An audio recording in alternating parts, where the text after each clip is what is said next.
ପ୍ରାର୍ଥନା। ମାର୍ଚ୍ଚ 13, 1913।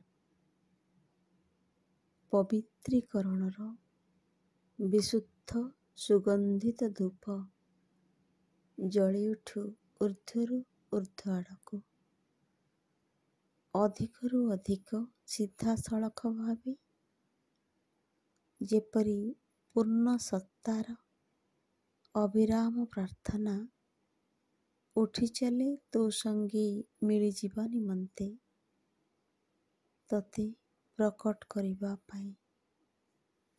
ମା